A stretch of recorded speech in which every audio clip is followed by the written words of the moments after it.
CFA 레벨 1 퀀트 7번에 걸쳐 수업을 합니다. 먼저 이 핸드아웃을 보도록 합니다. 거기 수업 일정이 나와 있고요. 1회, 2회에서 회차 나와 있습니다. 그 다음 수업 내용 나와 있어 이걸 보시면 되겠습니다. 자, 이제 개론부터 간단히 설명을 드리도록 하겠습니다. 이 책 제목을 보면 저걸 먼저 볼게요. 페이지 이렇게 생긴 걸 볼게요. 이렇게 생긴 거야. 로마 글자 5를 보겠습니다. 리딩 1이 있잖아요. 이건 타임 밸류만인데 제가 안 합니다. 다른 사람이 다른 곳에서 해요.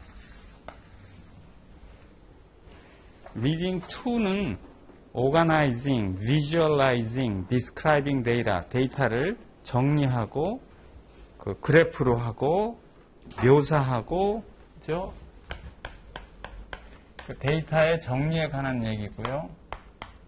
챕터 3는 probability concept에서 확률론입니다.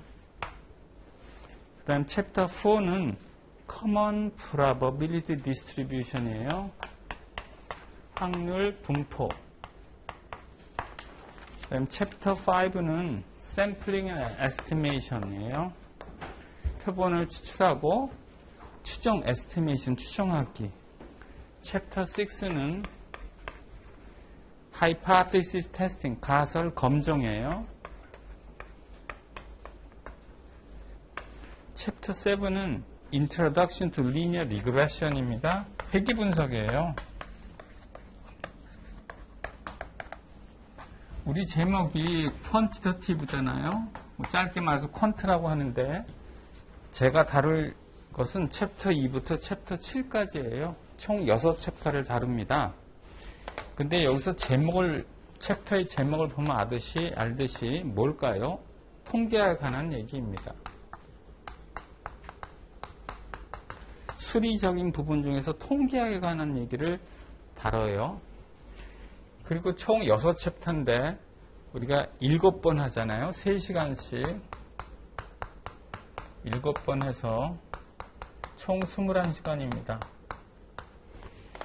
그럼 이 양이 어느 정도인지 한번 볼게요. 학부에서 통계학을 한 학기 하는 학교도 있고 2학기 하는 학교도 있는데 한 학기 할 때는 2학기 하는 학교에서 한 학기는요. 여기까지 대충 해요. 혹은 요 전까지예요. 요 전까지. 보통 여기까지 정도 해요. 그래서 1학기 때 이거 하고 2학기 때 이거 하고요. 한 학기만 하는 학교는 어떻게든지 압축을 해서 하기 때문에 이 정도 해요. 하려고 노력을 해요. 그래서 이렇게 말씀드릴 수 있어요. 한 학기 코스다. 한 학기 코스인데 조금 압축한 한 학기 코스예요. 근데 한 학기가 학교에서는 보통 15주, 중간고사, 학기말고사를 빼면요. 한 13주쯤 됩니다. 곱하기 3시간이거든요. 그래서 39시간이에요. 약 40시간에 걸쳐서 해야 될 내용을 저희는 짧게 해요. 짧게. 다른 과목은 다 이렇게들 말할 수 있어요. 이 수업만 따라오시면 됩니다. 라고 말할 수 있지만 이 수업은 그냥 따라오면 안 되고요. 꼭 복습을 하셔야 돼요. 그렇지 않으면 뭐 했는지 하나도 모릅니다. 그 다음에 이 수학이란 과목은 통계학 마찬가지지만 먼저 생각을 해야 돼. 그리고 오해를 좀 해야 돼. 오해를 해서 그거를 극복해 나가야 돼. 그러면 실력이 업그레이드 되는데 그냥 여기 있는 공식만 딸딸딸딸 외우는 분들 계세요. 그래 외워봐야 아무 소용이 없어요. 저도 뭐 아주 옛날에 공식을 많이 외워봤겠죠. 근데 시험장에 가면 막상 어느 공식을 써야 되는지는 모르겠고 그걸 약간 응용만 나오면 도저히 뭘 푸는 방법도 모르겠고 우리는 원리를 파악해야 되지 않습니까? 원리를 파악해야 약간의 변형이 나와도 풀 수 있고요. 그 다음에 이 질문자가, 출제자가 원하는 건요. 이 사람이 통계의 개념을 잘 아냐를 알고 싶어 하지. 이 응시자가 공식을 잘 외웠다를 원하지 않습니다. 그래서 이 원리를 파악하는 게 중요합니다. 근데 시간적으로 매우 반밖에 안 되잖아요. 그러니까 진도가 굉장히 빠릅니다. 학교에서 하는 진도보다 훨씬 빠를 수밖에 없어요. 왜냐? 반이니까. 그래도 학교에서는 또 우리가 배울 과목이 이 정도 되면요. 이상하게 선생님들은, 교수님들은 요만큼만 가르쳐요. 다 안 가르치고. 다 안 가르치고 요만큼만 가르친 다음에 뭐라고 말하냐면 너희들이 나중에 여기 다시 접하게 되면 이걸 응용해서 발전시킬 수 있다 이렇게 얘기를 합니다. 그리고 이렇게 말하는 이게 다 핵심 내용이다. 근데 가만히 그렇게 생각하면 핵심 같지도 않고 한 학기 수업하거나 끝나거나 뭘 했는지 다 기억을 잊어버리지만 어쨌든 선생님들은 그렇게 말해요. 그렇게 말이고요. 그런데 여기서는 이렇게 핵심 내용만 가르치면 안 됩니다. 여러분들이 원하는 게 뭐냐 하면 다 가르치시길 원해요. 다. 이 책 내용이 있으면 다를 원하는데 다를 가르칠 수는 없어요. 첫 번째는 다를 가르치면 너무 효율성이 떨어져요. 괜히 쓸데없이 시험 문제가 잘 나오지 않은 그 구석을 어려운 부분을 시간을 낭비하는 건 의미가 없어요. 그래서 제 생각에는 약 한 95% 가르칩니다. 이 글에 나온 거에 약 95%를 가르쳐요. 그러나 학교에서는 50%, 한 60% 가르쳐요. 전체 60%를 가르치는데 39시간이고 저는 95%를 가르치는데 이 반, 21시간에 해야 되는 거. 그러니까 진도는 쫙쫙쫙 나갑니다. 복습은 거의 없고요. 그러다 보니까 여러분들이 이거 한 줄을 복습을 안 하시면 그 다음에 뭐 했는지 몰라요. 한번 그리고 복습을 할 때 꼭 생각을 해봐야 돼요. 깊게 생각을 해야 됩니다. 뭐를 생각하냐? 원리를 생각하셔야 돼요. 원리가 뭘까? 이 글에 있는 것보다 행간 밑에 있는 깔려있는 글이 뭘까? 이걸 찾으셔야 됩니다. 자, 통계학이라고 했는데 한 7, 8년 전에 CFA 인스티튜트에서 책을 새로 만들었어요. 왜 만들었냐 하면 이런 이유예요. 통계학이라고 했는데 통계만 가지면 안 되겠다. 여기다가 파이낸스를 좀 섞은 통계, 쉽게 표현하면 우리말로 하면 금융통계를 하자 라는 의도에서 책을 만들었습니다. 그러니까 책을 만들기 전에는 대학교 교재를 썼어요. 어떤 교재를 썼냐면 Introduction to Business Statistics 이런 걸 썼어요. 경영 경제용 통계 책을 썼다가 그거 가지고는 안 되겠다 해서 금융 통계, 금융을 넣어서 이렇게 바꿨습니다. 책 내용이. 근데 금융을 쓰게 되면 단점이 하나가 있어요. 금융을 썼으니까 현실하고 매치가 되니까 너무 좋지만 단점 하나는요. 예제가 너무 어려워요. 이 책에서는 옛날 일반 통계학 책에서는 항상 뭐가 나오냐면 동전 던진다, 플리버 코인, 동전 던지기 하거나 주사위를 던집니다. 그게 왜냐? 아주 너무 이해가 쉬워서. 이거 동전 던지기 모르는 사람 없고 주사위 던지기 모르는 사람 없어요. 그러나 금융통계 현실로 가면 이런 경우는 없잖아요. 금융에서는 동전 던지기가 어디 있어요? 그 다음에 주사위 던지기 없잖아요. 그래서 현실에 맞는 예를 쓰다 보니까 굉장히 복잡하고 어렵고 그렇습니다. 그래서 이 CF에서 만든 책은 약간의 문제점이 그런 점이 있어요. 장점도 있지만. 근데 이 스웨저 노트는 다행히도 예제는 이거를 썼습니다. 스웨저 노트 예제는. 그래서 이해가 쉽게 했어요. 그런 면에서는 좋습니다. 물론 스웨저 노트에서 예제 이걸 쓰고 결국 금융 쪽은 가긴 갔어요. 그러니까 큰 문제는 없이 이해가 도리어 원본 책보다는 쉬울 거라는 생각이 듭니다. 그 다음에 이제 통계학가 어렵잖아요. 사람의 머리는 수리적인 머리와 그 다음에 언어적인 머리로 이렇게 나눠진다면 언어 감각이나 예술적 감각에 뛰어난 사람들이 수리에 굉장히 약해요. 그래서 어떤 분들은 통계를 안 하고 좀 시험에 붙었으면 하는 생각을 갖기도 합니다. 그 통계가 보니까 이렇게 나왔어요. 5에서 10%라고. 비중이 안 크죠. 다른 거 어떤 큰 거에 비해서는 작습니다. 그럼 통계를 안 하고 CFA 레벨 1을 붙었다고 가정을 해봅시다. 그럼 무슨 일이 벌어지는지. 자, 레벨 2의 통계는 굉장히 어려워요. 레벨 2에서 제일 어려운 게 레벨 2의 통계입니다. 레벨 2 중에서. 그 다음에 다른 과목을 보겠습니다. 이게 펀드 매니저를 위한 시험 문제 아닙니까? 거기서 제일 중요한 게 뭐냐 했더니 이런 거예요. 포트폴리오 매니지먼트.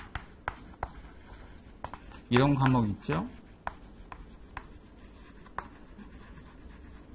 근데 이건 레벨 1에도 있고, 레벨 2에도 있고, 레벨 3에도 있어요.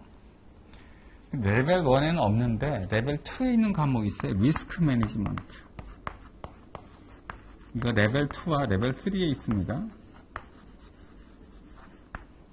포트폴리오 매니지먼트는 뭐 하는 걸까요? 펀드예요. 이제 펀드를 관리하는 거래요. 펀드를 관리하려면 뭘 해야 됩니까? 이런 거죠. 수익률을 높이고 위험도를 낮추고. 이게 최고의 목표 아니에요? 이거 왜 다른 거 있나요? 펀드의 수익률을 높여. 그 다음 위험도를 낮춰. 그럼 어떤 펀드가 있습니다. 그 펀드가 수익률이 높은지 위험도가 높은지 낮은지는 측정을 해야 될 거 아니에요. 그냥 제가 펀드를 운영하는데 아우 수익률이 높아요. 위험도 낮아요. 말로만 안 되고 그걸 측정해서 보여줘야 될 거 아닙니까? 오늘 얼마나 더워요 하면 어떻게 해야 돼요? 쌀쌀해, 추워, 시원해 이렇게 말하는 것보다 가장 좋은 방법은 오늘 최고 온도가 25도야. 최저 기온이 18도 하는 것이 가장 좋은 방법입니다. 측정을 해야 되는 거예요. 측정을 수리적으로.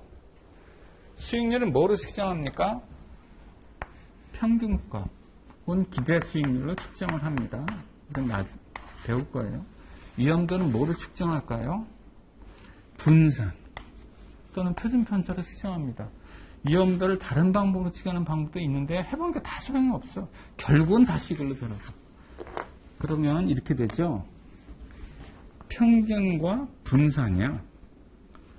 쉽게 말해서 포트폴리오 매니지먼트 핵심은 뭐냐면 평균을 올리고 분산을 낮추는 게 가장 큰 거예요. 그러니까 어디서 배웁니까? 통계학에서 배우는 거예요. 그래서 포트폴리오 매니지먼트의 레벨 1의 반은 우리 통계학의 일부분, 그 어느 챕터랑 똑같아요. 내용이 똑같아. 그다음에 포트폴리오 매니지먼트의 레벨 2의 일부분은 통계랑 똑같아. 그럴 수밖에 없는 게 포트폴리오 매니지먼트는 뮤와 시그마 제곱을 컨트롤하는 거기 때문에 그래요. 그 다음에 리스크 매니지먼트라는 과목을 보겠습니다. 이거 뭐 관리하는 걸까요? 이거죠, 뭐. 위험도 관리하는 거. 리스크를 관리. 펀드 전체 시그마 제곱을 어떻게 낮출까? 자, 그러니까 이렇게 돼요. 통계를 안 하고 만약에 레벨 1을 붙으려고 하면 문제가 뭐냐? 이런 과목들도 상당 부분 포기해야 돼요. 그리고 어릴 때 우리가 이럽니다. 엄마가 하나 둘 세는 것을 굉장히 중요시 여깁니다. 하나 둘 세기. 그죠? 하나 다음에 2 다음에 3이라는 건요. 굉장히 어린애한테는 굉장히 어마어마한 논리력이에요. 그래서 어릴 때 엄마가 원하는 건 말을 잘하느냐, 그 다음에 숫자 하느냐 하잖아요. 그 왜냐 수리 능력이 얘의 나중에 공부 능력에 습득 능력에 학습 능력에 너무나 기초가 되기 때문에 그렇습니다. 수학을 어려서부터 우리가 하는 이유는 뭐예요? 그게 학습 능력에 수리 능력에 가장 기본이 되기 때문에 그래요. 그럼 통계학은요? 수학이랑 똑같은 거예요. 그래서 통계학은 이 수리 능력의 가장 기본이 되기 때문에 이걸 잘 못하면 다른 과목도 이렇게 좀 잘 안 돼요. 자, 그래서 통계 레벨 1은 꼭 하셔야 돼. 안 하시고 붙었다고 해서 행복한 거 아니에요. 왜냐면 통계 2는 완전히 포기를 해야 되기 때문에 그렇고 많은 과목들을 포기하기 때문에 그렇습니다. 그래서 비중은 적지만 그래도 좀 하셨으면 좋겠습니다. 자, 페이지 29페이지를 들어가 보겠습니다.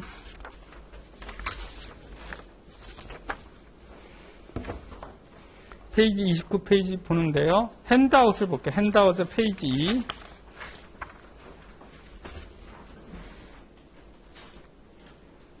그냥 이건 여담이고요. 통계에 대한 생각을 한번 가져보자는 의미에서 페이지 2 핸드아웃을 먼저 보겠습니다.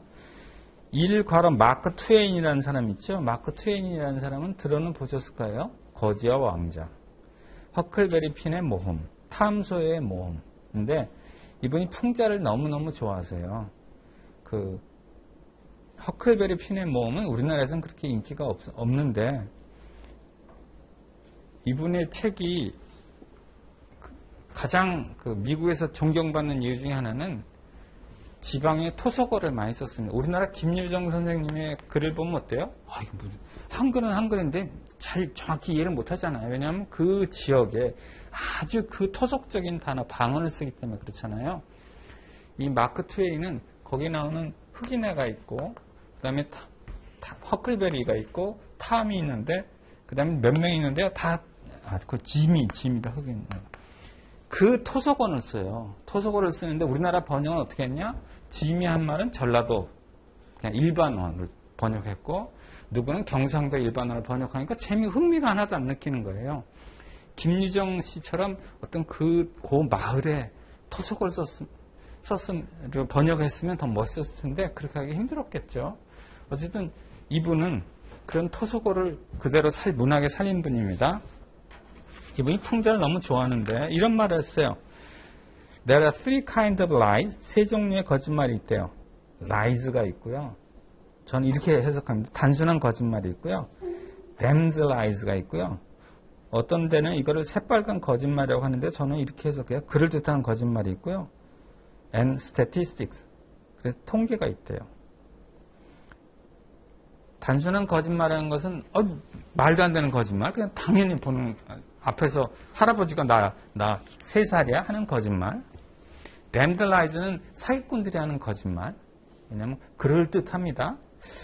그럴듯한데 논리가 좀 이상한데 그럴듯해. 그런 거짓말. 통계는 통계 자료를 이용한 거짓말. 제일 나쁜 거짓말이라는 거예요. 국가가 국민을 호도할 때 어떤 방법을 씁니까? 그냥 말하지 않아요. 항상 뭘 갖다 주냐면 통계 자료를 갖다 댑니다. 통계 자료를 대거나 아니면 국책연구소에서 나온 어려운 통계 기법. 도저히 일반인들은 알 수 없는 이상한 통계 기법을 사용해서 이렇게 통계 기법을 사용해서 이렇게 나왔습니다라고 말을 해요. 항상 있는 자나 혹은 국가나 이런 거 국민들 호도할 때는 항상 통계자를 이용해요. 왜 그러면 뭐가 좋으냐면 반박할 수가 없어요. 반박하기에는 어떻습니까? 이렇게 해야죠. 네 통계가 잘못됐어라고 말해야 되는데 그런 통계자에 접근할 수도 없을 뿐더러 일반 국민은 접근할 수 없죠. 그 다음에 통계 기법을 하나도 모르는 거야. 그러니까 어려운 과학을 이용해서 결과가 나오니 이거를 반박하려면 그 과정에 대한 비판을 해야 되는데 그 과정을 알지도 못하고 자료도 없는 거야. 그래서 통계를 이용해서 거짓말하기가 가장 좋고 사악하고 라는 얘기입니다. 이 말은 마크 트웨인의 자서전에 나와 있는데 마크 트웨인이 이렇게 말했어요. 이 글은 영국의 드리제일인가 정확히 발음 못하겠습니다만 그런 수상이 얘기를 했대요. 그 수상이 옛날 문학가였거든요. 근데 이 마크 트웨인이 미국 문학사에서 미친 영향이 아주 커서 마크 트웨인에 가서 많이 조사하는 사람들이 있습니다. 조사해보니까 그 수상은 그런 말을 한 적이 없어요. 그래서 어디서 나왔는지는 몰라 이 말이. 근데 마크 트웨인은 저 사람이 말했어야 했는데 저 사람은 그 말 한 적이 없고 어떻게 나온지는 정확히 모릅니다. 근데 미국인의 대부분은 이걸 마크 트웨인이 한 말로 알고 있습니다.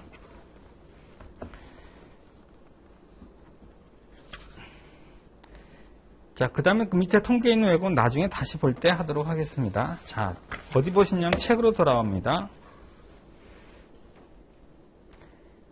29페이지 마줄 2.1 보겠습니다. Organizing Data 했는데 통계는 뭡니까 하면 통계를 해석하는 방법은 여러 가지가 있는데 그 중에서 데이터를 빼놓고는 통계를 얘기할 수가 없겠죠. 그죠?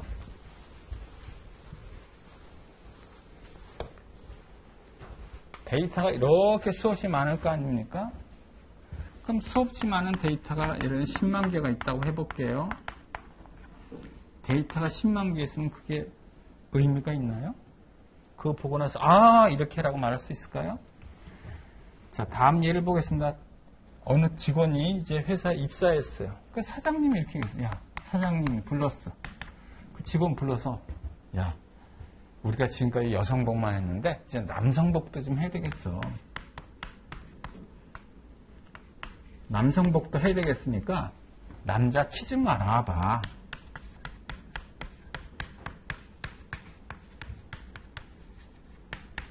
라고 지시를 내렸습니다. 그래서 직원이 그래 알아봐야지. 남자 키를 알아보기 위해서 전국을 돌아다니면서 남자 키를 다 쟀어요.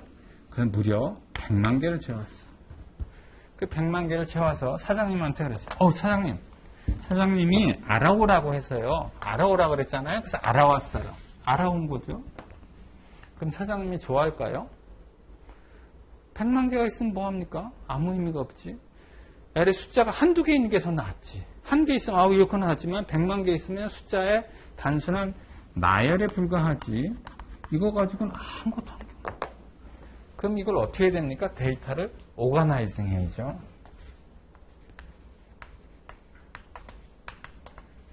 어떻게 정리 요약을 해야 되는 거야, 데이터.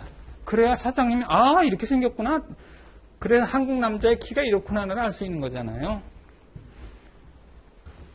그래서 그 내용에 대해서 2장은 보는 겁니다. 자, 29페이지 하단으로 내려오면 굵은 글씨로 이렇게 돼 있어요. Numerical and Categorical Data라고 돼 있어요. 이 데이터를 크게 두 개로 나눕니다. Numerical Data하고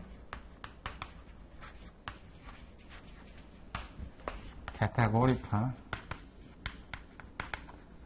Data로 나눕니다. Numerical은 뭘까요? 숫자. 이게 숫자로 되어 있는 경우. 키 한 167, 181 이렇게 숫자로 된 거 Numerical Data. Categorical Data는 숫자로 안 된 데이터. 글자로 된 데이터입니다.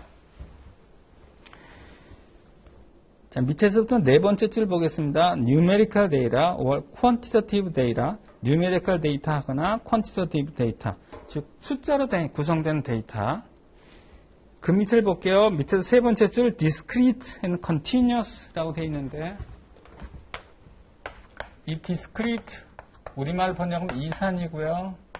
Continuous 연속인데 이건 나중에 다른 데서 할 거예요. 그때 가서 하는 거로 하고 저거 설명 안 드립니다. 그 다음 페이지 보겠습니다. 페이지 30페이지 Categorical Data, Qualitative Data라고 되어 있는 겁니다. 우리말로 지금 범주형 데이터, 그러니까 숫자가 아닌 데이터예요. 그런 데이터가 어디 있냐 했더니 그 Categorical Data라고 시작하는 패러그래프의 두 번째 줄의 끝에 보면 Categorical Data may be nominal, ordinal 이렇게 되어 있어요.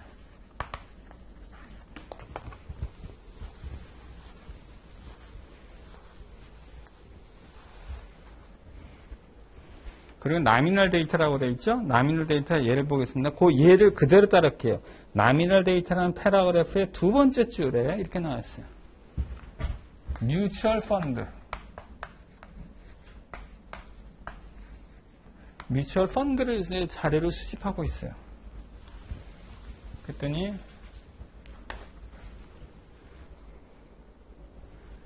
코퍼레이트 반드 펀드. 이건 뭐냐면 회사채로 구성된 펀드.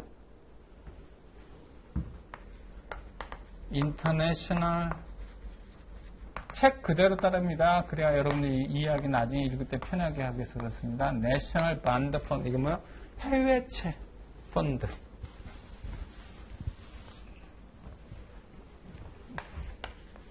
Government 반드 펀드 할게요.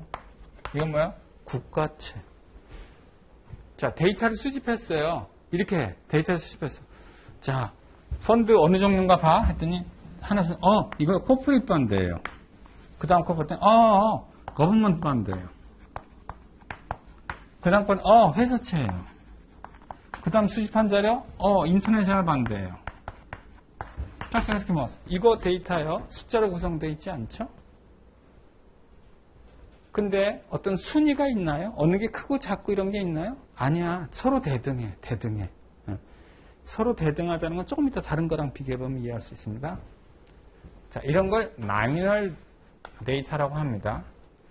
제가 조금 전에 대등하다고 했는지 대등하지 않은 경우가 요거예요. 오디널 데이터예요.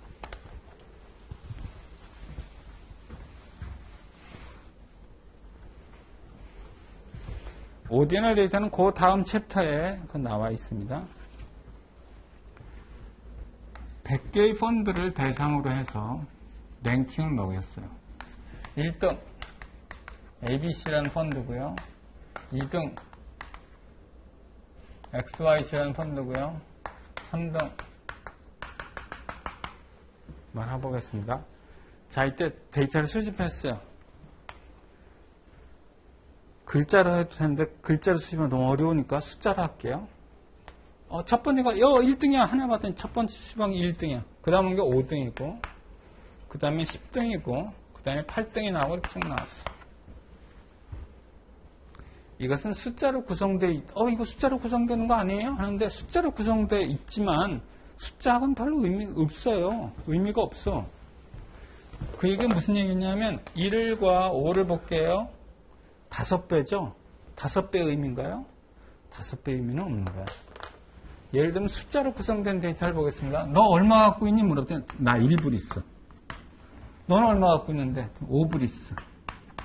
무슨 뜻입니까? 얘가 돈을 더 많이 가졌을 뿐만 아니라 5배 가졌다는 거야, 돈을. 얘가 5배 부자네요. 그죠?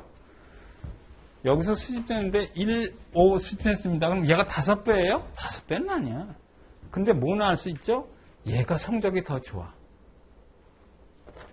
숫자가 크면 클수록 성적이 나빠. 그러니까 여기서는 아까 제가 대등하다고 했는데 대등 안 합니다. 여기서는 뭔가 랭킹이 있는 거예요. 랭킹이. 그런 데이터를 우리가 오디널 데이터라고 합니다. 오디널 데이터는요. 랭킹이 있어요. 순번이 있어. 나미널 데이터는 어때요? 순번이 없어. 순서가 없고 그냥 서로 대등한 관계에 있을 뿐이에요.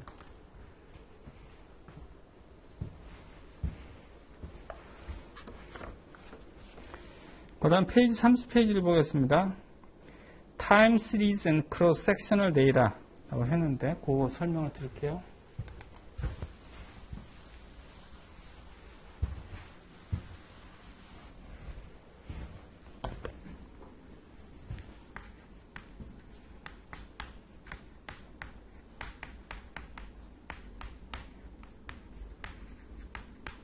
냉장고 판매를 해보겠습니다. 2010년, 2011년, 2012년.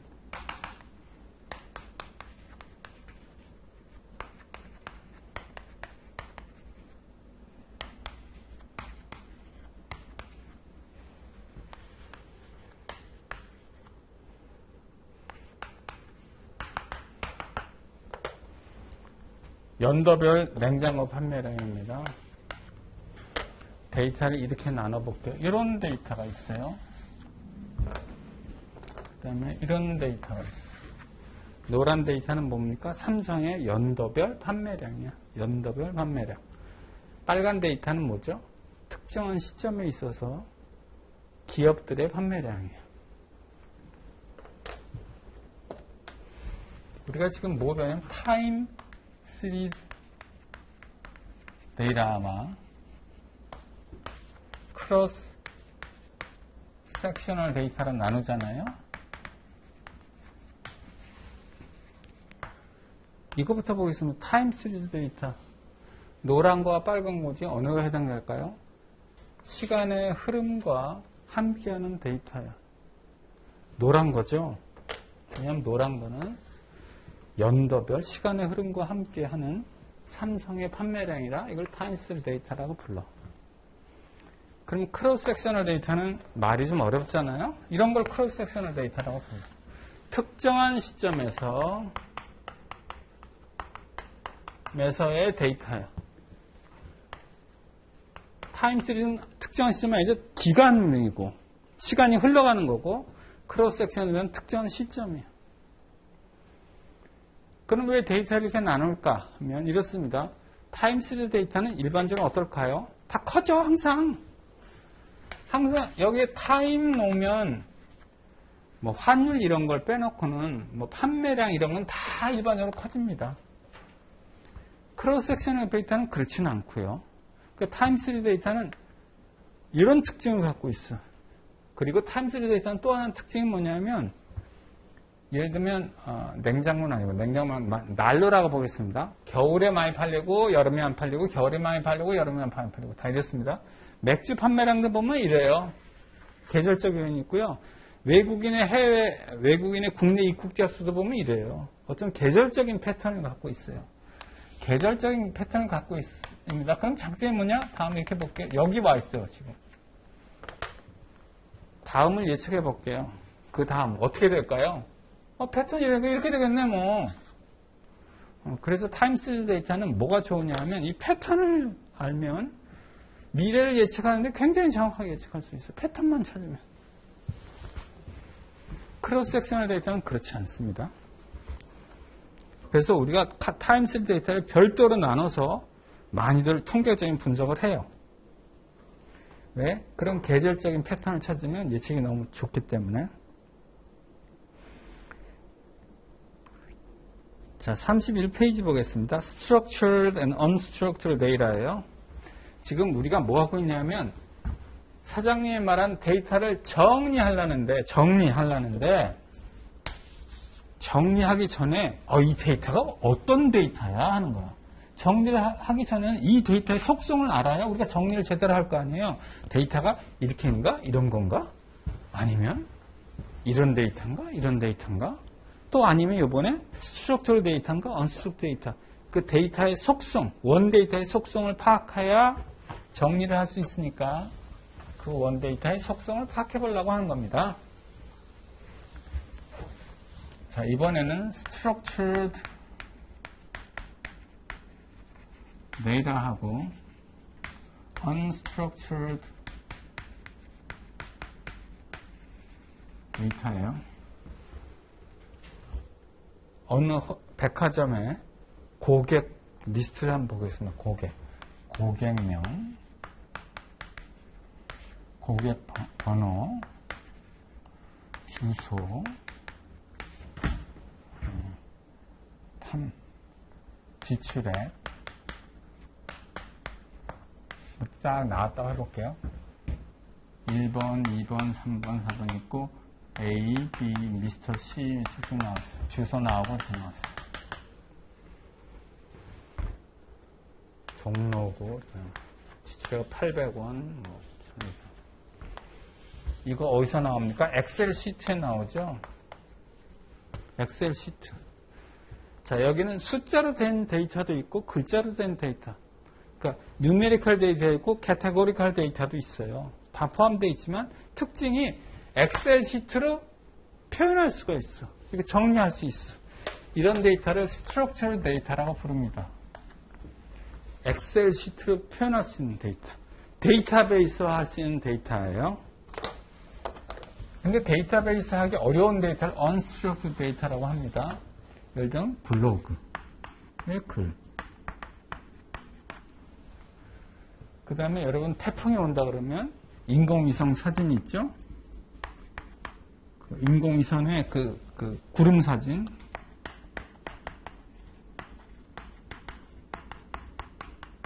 이런 것도 데이터잖아요. 그래서 이 데이터를 가지고 다 수집을 한 다음에 인공위성 보고 태풍이 주변에 따라서 이들 등에는 어느 경로로 간다를 다 파악하지 않습니까? 어떻게 그 데이터를 이용해서 분석을 다 한 거잖아요. 이런 데이터들은 unstructured 데이터라고 합니다. structured 데이터는 지금까지 우리가 계속 해왔던 전통적인 데이터의 분석 방법이고, 그 다음에 이제 AI가 등장하면서, 기계학습이 등장하면서 이런 것도 하기 시작한 거예요. 이거 하면서 이제 AI 영역이 드디어 나오기 시작하는 거예요. 이거 무서운 게 옛날에 꽤 오래됐습니다. 어느 우리나라 사람이 한 50대인가 60대 사람이 대통령 쌍욕을 했어요. 어디다 게시판에 쌍욕을 해서 조사를 했어요. 경찰이 조사했는데 일본에서 한 거야. 일본에서 글을 올린 거야. 그래서 이걸 찾을 방법이 없잖아요. 그럼 일본으로 여행 가기 너무 많으니까. 그래서 기계학습을 이용해서요, 이 사람이 게시판에 올린 글을 보고 패턴을 보고 블로그 지금까지 글 올린 걸 다 조사를 해봤어요. 한국에서. 그랬더니 용의자가 한 5-6명이 나왔어요. 글의 패턴을 보고 용의자로 이런 스타일의 글을 쓰는 사람, 이런 단어 쓰는 사람, 이 어순으로 쓰는 사람 찾아보니까 5-6명이 나왔어. 그 다음에 어떻게 했냐면 이 5-6명에 대해서 출입국 관리 기록을 봤더니 그 중에 한 명이 일본 어디 간 거를 확인했어. 그래서 그 사람을 체포했어요. 무서운 세상이 됐죠. 자, 이런 걸 이렇게 스트럭처럴 데이터 아닙니다. 그러나 이것도 중요한 자료인 거죠. 그죠? 이렇게 데이터를 나누는 이유는 지금 그전 통계학에서는요, 스트럭처 데이터만 다뤘어요. 그러나 이제 AI가 등장하면서 이제 언스트럭처럴 데이터도 하니까 이렇게 데이터를 이렇게 나눴습니다. 페이지 31페이지 하단에 밑에서 세 번째 줄에 One Dimensional Array라고 되어 있고, 그 32페이지 맨 윗줄에 Two Dimensional Array라고 되어 있습니다. 그걸 이해하기 위해서 페이지 31페이지에 피겨 2.1을 보겠습니다.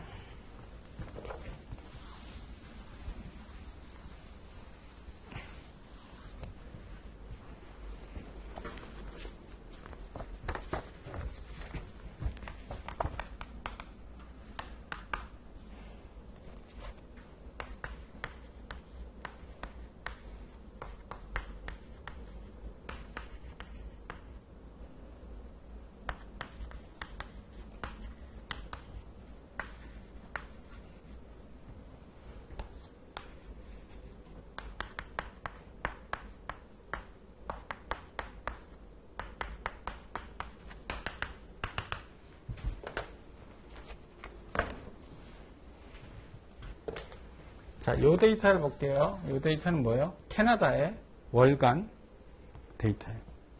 이건 원 디멘셔널 데이터예요. 1차원. 근데 캐나다만 있는 게 아니라 US도 있죠. 그 다음에 자판도 있죠.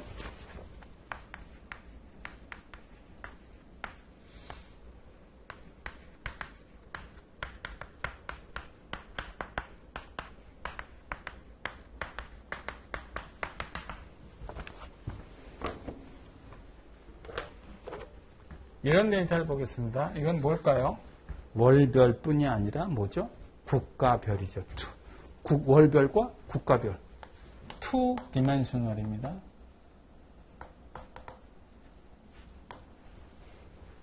안 어렵죠? 그죠? 원 디멘션 차원이 하나 있다는 거. 캐나다의 월별. 투 디멘션은 월별, 국가별.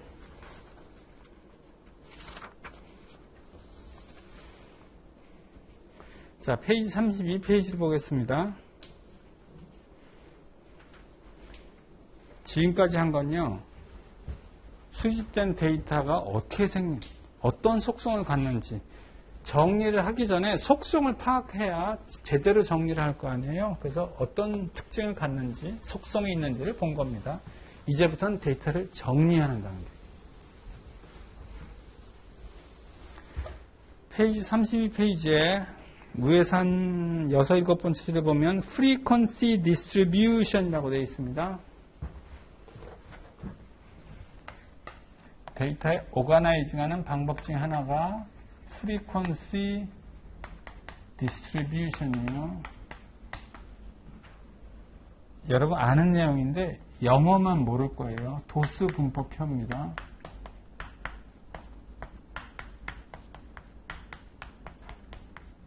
도스 분포표. 도스 분포표 만드는 방법을 해보기 위해서 예제로 보겠습니다. 페이지 33.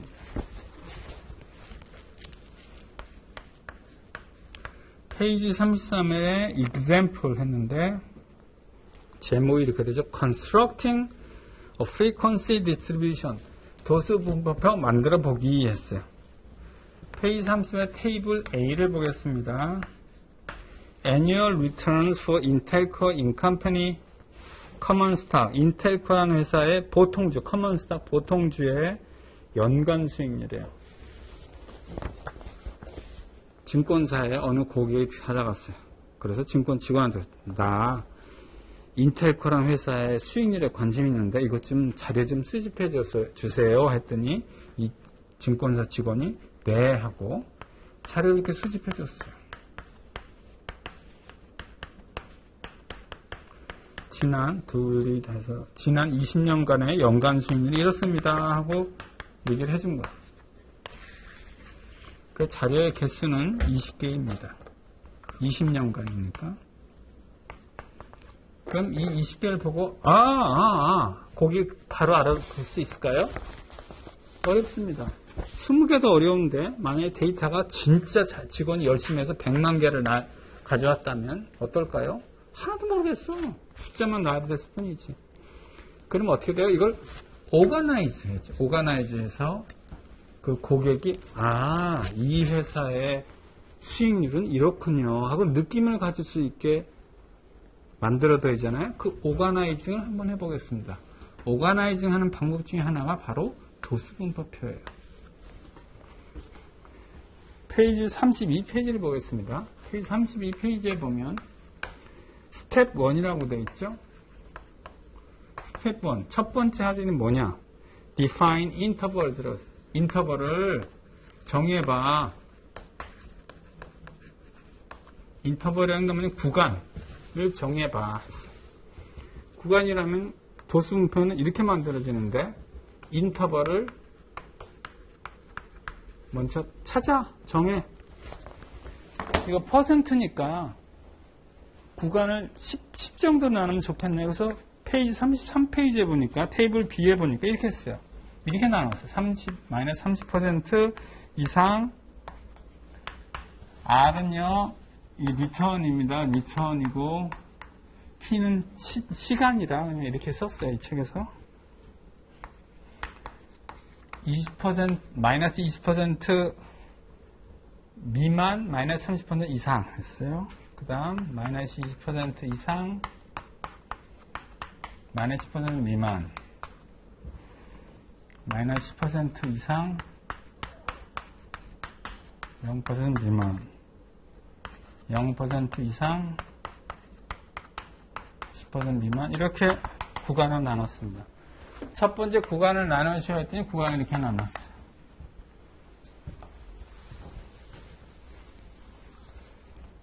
스텝 2를 보겠습니다. 스텝 2 뭐라? tally the observations tally 했는데 이거 무슨 말이냐면 우리나라는요 발을정사 쓰잖아요. 그 발을정사 쓰시오라는 뜻이에요. 33페이지의 테이블 A를 볼게요. 10.4%? 10.4%? 하나 더 쓸게요. 여기는 이렇게 하는 거예요. 근데 우리는 발을정사 쓰는 대신에 얘네들은 어떻게 하냐면 이렇게 쓰죠. 둘, 셋, 넷, 다섯 이렇게 하거나 하나, 둘, 셋, 넷, 다섯 이렇게 하거나 이런 거를 텔리라 그래. 이렇게 하는 거라. 10.4 이렇게 텔리 이게 텔리야. 9.8 이렇게 34.2 마이너스 17.5 이렇게 하는 건 말합니다. 이걸 텔리 발화정사 쓰기. 그 다음에 스텝 3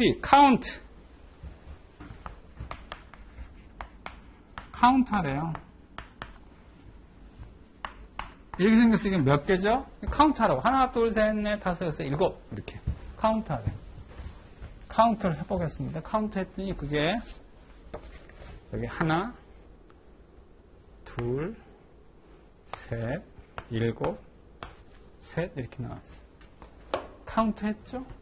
이거 일곱이라고, 이건 다섯이라고 카운트 했고, 이걸 뭐라고 하냐? 프리퀀시, 도수, 빈도. 프리퀀시라고 부릅니다.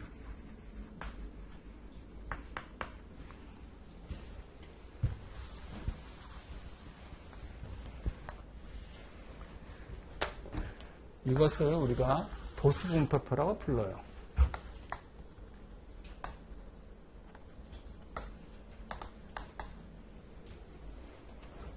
안 어렵죠? 그 다음 페이지를 보겠습니다. 그 다음 페이지 피겨 2.2 인터벌 있고요. 앱솔루트인데 앱솔루트 몇 선이 조금 설명드리고 프리퀀시 있고 그 다음 렐러티브 프리퀀시가 있네요. 그래서 렐러티브 프리퀀시 렐러티브 뭘까? 상대 도수. 상대는 전체 중에 몇 퍼센트 차지해 하는 거예요. 전체가 보니까요 20개야. 관찰점의 개수가 20개라 이 구간, 즉 마이너스 30에서 마이너스 20% 사이에는 이 구간에는 전체 20개 중에서 한 번 차지해서 5%. 다음 이 구간 마이너스 20% 마이너스 10% 사이는 전체 20번 중에 2번이라 10% 차지. 상대 도수. 몇 퍼센트 차지합니까? 구구간에 있는 관찰점의 개수는 전체 중에서 몇 번 차지해요? 하는 거예요. 그것도 안 어렵죠? 자, 여기를 볼게요. 상대 도수 하니까 이건 그냥 도수라고 하니까 헷갈릴 수도 있잖아요. 그래서 명확하게 이거 상대 아니야. 상대 아니고 이건 절대 도수예요. 그래서 앱솔루트.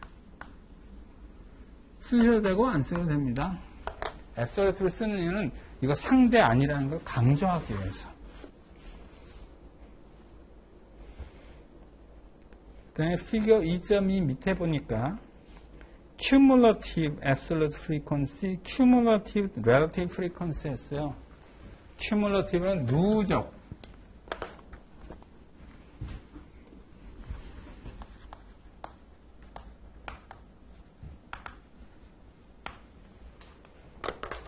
앱솔루트 안 쓸게요. 앱솔루트는 cumulative frequency가 있고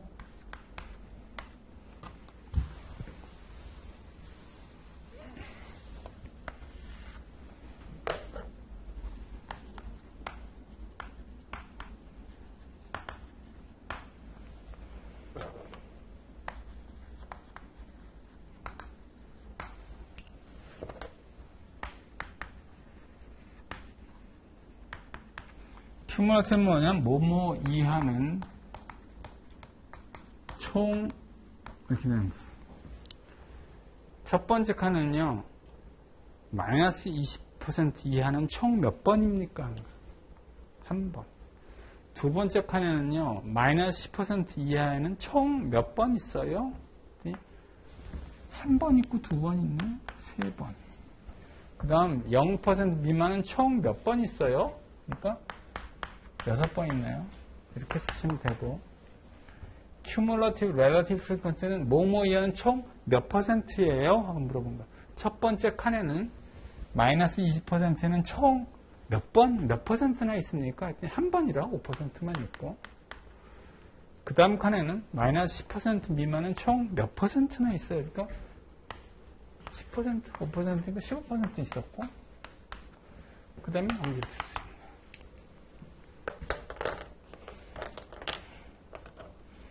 우리가 이걸 도수분포라고 하고요. 그럼 이거는 뭐라고 부르면 좋을까? 이것도 그냥 도수분포라고 부르거나 혹은 어떤 책에서는 확장된 도수분포라고 부르거나 하시면 됩니다. 다 도수분포라고 하면 돼요. 넓은 의미의 도수분포표, 협의의 도수분포표. 휴식을 하고 다시 수업을 하겠습니다. 휴식은 10분입니다.